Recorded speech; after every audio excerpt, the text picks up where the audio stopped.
anatomy class, I'm gonna have to give you a crash course on the digestive system because we don't have much time left. So this is my digestive system. It will be digesting this hot dog and hot dog roll. So luckily you are very familiar with the digestive system, but I want to focus on the enzymes. So in the mouth, we're going to have amylase. In the stomach, we are going to have pepsin. Added to, these are small intestines in case you couldn't figure it out, added to the small intestines, we are going to have pancreatic juices, which include trypsin, lipase, amylase, and bicarbonate, which is not an enzyme, but those will be the three main ones we focus on. And of course, the gallbladder, which is going to provide bile. Also not an enzyme, but very important. Then we will move to the large intestines, and then anything that doesn't get absorbed, as you know, comes out. Okay, so let's start with mouth. First thing, as you know, in the mouth, there is saliva, so there's some liquid in here. I'm gonna focus it on this. And then of course you have your teeth for good old mechanical digestion. So we're gonna chop up using our incisors, and there is a little bit of, that big hunk right there. There's a little bit of chemical digestion because we have amylase. Amylase breaks down starch. So if this were a real mouth, we'd have the mechanical digestion and the starch would be getting broken down by amylase. So from the mouth, the foods go down the esophagus, which I don't have anything, but that would just be a tube, and it would enter the stomach. Now before I pour it into the stomach, you should know the stomach is acidic. So I'm going to pour in some vinegar, and that has, whoa, about the same acidity, about pH 2 is what your stomach is. And the reason that's important is because the enzymes in the stomach, pepsin, works best at pH 2.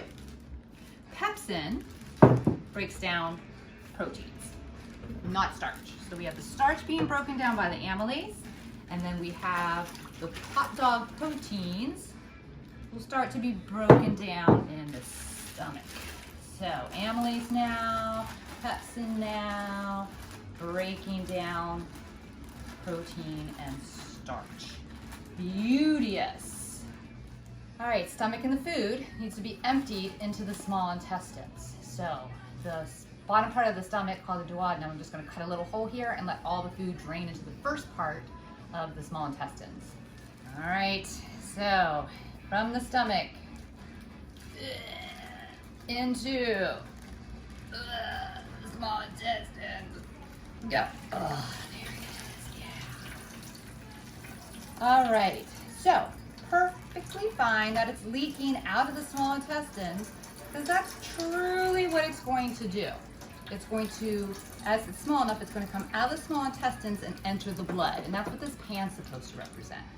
Okay, I've tied off the first part of small intestines because it's really important, because this is where the pancreas and the gallbladder add their juices, okay?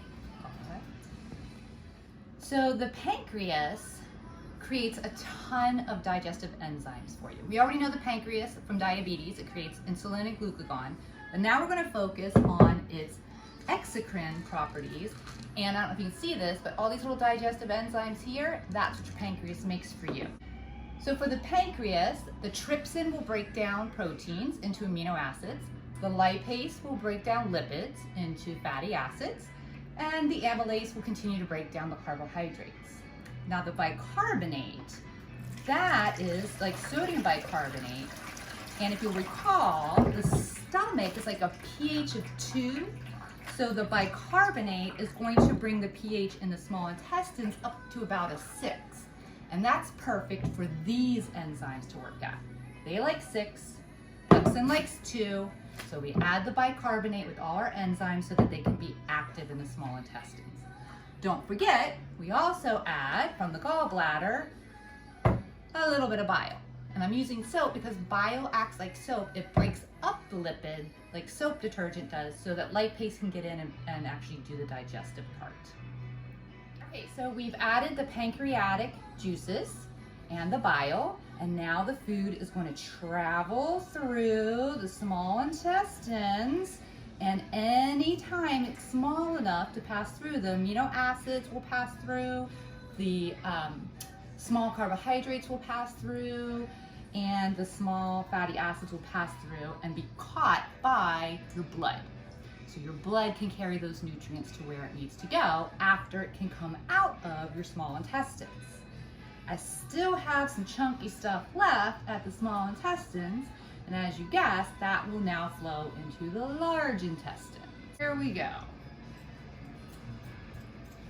All right, so not everything was completely digested by the small intestine enzymes.